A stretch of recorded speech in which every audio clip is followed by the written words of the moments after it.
ایک دن کی ہے اور ہم نے اس ایک دن میں روزہ رکھا ہوا ہے، یعنی گناہوں سے بچنے کا روزہ، یہ مقصد تھا ان کا، پوری زندگی اسی طرح گزار دیتے تھے۔ اس لیے فرمایا للصائم فرحتان، روزہ دار کے لیے دو خوشیاں ہوتی ہیں، فرحت عند الافطار، ایک تو افطار کے وقت خوشی، وفرحت عند لقاء الرحمن، جب رحمان سے ملیں گے اس وقت بھی خوشی ہوگی۔ اس لیے یہ رمضان کا مہینہ انسان کے دل کو منور کر دیتا ہے۔ ظاہر میں تو نظر آتا ہے کہ جی بھوکا رہنا پڑے گا، مگر کہاں بھوکا رہنا پڑتا ہے؟ اگر اوور آل دیکھیں تو رمضان میں انسان زیادہ کھاتا ہے، اور جتنی نعمتیں رمضان میں ملتی ہیں باقی مہینے میں تو ملتی نہیں ہے، مگر رمضان المبارک میں واقعی روزہ دار پر اللہ کی رحمت برستی ہے۔ پھر نویں چیز کہ انسان اللہ رب العزت سے دعا بھی مانگے، یہ اعمال بھی کرے اور ان اعمال کو کر کے اللہ تعالی سے دعا بھی مانگے، اے اللہ میرے دل کو منور فرما دیجئے، میرے دل کو غذا پہنچا دیجئے، میری روح کو منور کر دیجئے۔ اور یہ چیز حدیث پاک سے ثابت ہے۔ نبی علیہ السلام جب فجر کی سنتیں ادا فرما کے مسجد میں تشریف لے جاتے تھے تو حدیث پاک میں ہے کہ راستے میں نبی علیہ السلام دعا مانگتے تھے، اللہم اجعل فی قلبی نورا وفی بصری نورا وفی سمعی نورا وعن یمینی نورا وعن شمالی نورا ومن خلفی نورا ومن امامی نورا واجعل لی نورا، اللہ مجھے ہی نور بنا دے۔ اب یہ دیکھیے کتنی اہم بات ہے، ہم میں سے کتنوں کا معمول ہے اس دعا کو پڑھنا؟ اللہ ماشاء اللہ بہت کم لوگ ہوں گے جو باقاعدہ پڑھتے ہوں گے۔ اللہ کے حبیب صلی اللہ علیہ وسلم نے تو ہمارے لیے یہ دعا سکھائی ہمیں، دنوں پہ دن گزر جاتے ہیں، مہینوں پہ مہینے یہ دعا مانگی نہیں ہوتی۔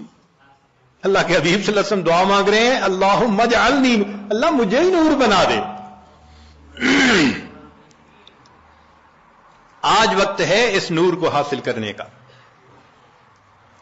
اگر دنیا میں اس نور کو حاصل نہ کیا تو پھر قیامت کے دن پریشانی ہوگی۔ اس لیے جو نیک کام کرتا ہے، شریعت و سنت کی اتباع کرتا ہے، اللہ تعالیٰ کا قرب حاصل کرتا ہے تقوی کے ذریعے، تو فرمایا افمن کان میتا فاحییناہ، اور وہ جو مردہ تھا اس کو ہم نے زندہ کیا، وجعلنا لہ نور، اور اس کو ہم نے نور عطا کیا، یمشی بہ فی الناس، اس نور کو لے کے وہ انسانوں میں چلتا ہے اور دین کی دعوت کا کام کرتا ہے۔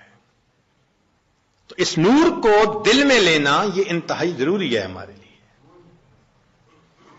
اور اس نور کو لینے کی جگہ فقط یہ دنیا ہے، اس کے بعد یہ نور نہیں مل سکے گا۔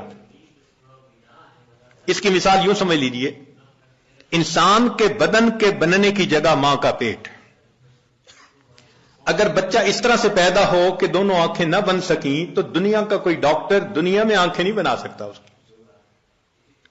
کئی بچوں کی انگلیاں، ان کی گروتھ پوری نہیں ہوتی تو دنیا میں آنکھیں پوری نہیں ہو سکتی، کیونکہ ماں کا پیٹ اس کی گروتھ کی جگہ ہے۔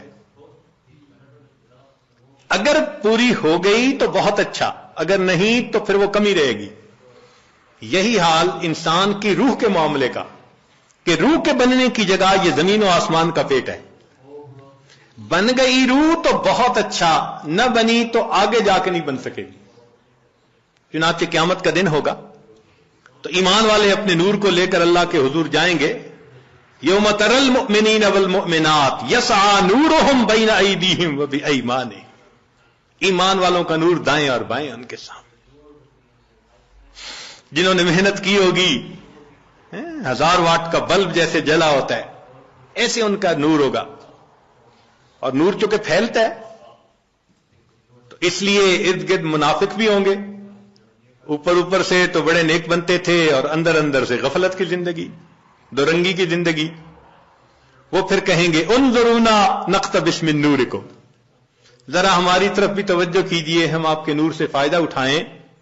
تو ان کو وہاں کیا کہا جائے گا؟ قیل ارجعوا وراءکم فالتمسوا نورا، جاؤ دنیا میں، یہ نور تو دنیا سے ملا کرتا تھا۔ تو نور ملنے کی جگہ تو یہ دنیا ہے۔ یہ ہماری خوش نصیبی ہے کہ ہم ابھی زندہ ہیں، اپنے دلوں کو منور کرنا چاہیں تو ہم دلوں کو منور کر سکتے ہیں۔ جیسے نبی علیہ السلام نے اپنے ایک صحابی کے بارے میں فرمایا اس کا سینہ تو گلے تک نور سے بھرا ہوا ہے، نور ایمان سے، الا مشاشا، فرمایا گلے تک اس کا سینہ نور ایمان سے بھرا ہوا ہے۔ ایسے نور ہمارے اندر آ جائے نا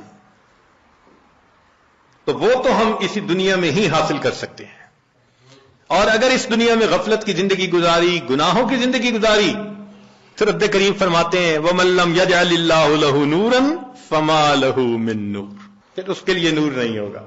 تو ہم یہاں پر اعتکاف کے لیے جو حاضر ہوئے تو بدن کو غذا پہنچانے کے لیے نہیں، بدن کو غذا تو انسان کو ہمیشہ اپنے دیس میں، اپنے گھر میں بہتر پہنچ جاتی ہے، یہاں حاضر ہوئے ہیں اپنی روح کو غذا پہنچانے کے لیے۔